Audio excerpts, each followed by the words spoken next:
Il me prend avec ses mains, il me bloque contre la paroi de l'ascenseur et il m'embrasse de force sur la bouche. Il me dit « vous allez me remercier autrement » et en fait là il m'embrasse et il me fourre sa langue dans ma bouche.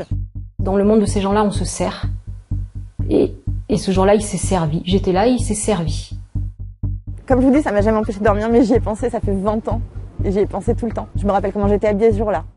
C'est un candidat à la présidentielle et moi j'estime qu'il est indigne de cette fonction. On voit bien que pour lui, les femmes ne sont pas des hommes comme les autres, ce sont des sous-hommes, ce sont des objets.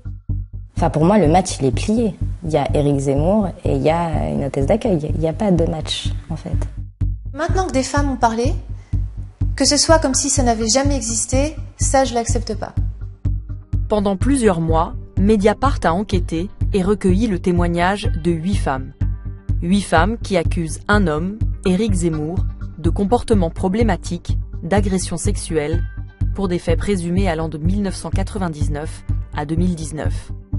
À ce propos, Éric Zemmour n'a jamais répondu à nos questions. Mediapart a fait aussi des enquêtes. 7 femmes avaient parlé. Quelle réponse vous avez à ces accusations qui ont été formulées? Je n'ai pas à répondre. Pourquoi? Parce que c'est la vie privée, je ne parle pas de ma vie privée. Ces femmes-là m'accusent, sans aucune preuve, comme ça, c'est parole contre parole. Une parole libérée par le mouvement MeToo, qu'il a toujours critiqué.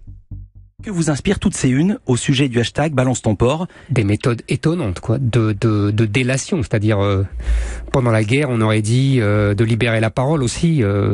Dénonce ton juif, ça aurait été parfait. Vous savez, le mouvement MeToo, ce n'est pas un mouvement de libération de la parole, comme vous dites. C'est un mouvement d'éradication de l'homme. Aujourd'hui, les femmes que nous avons rencontrées, qui pour certaines partagent en partie les idées d'Éric Zemmour, décident de parler face caméra du comportement de celui qui brigue la plus haute fonction de l'État.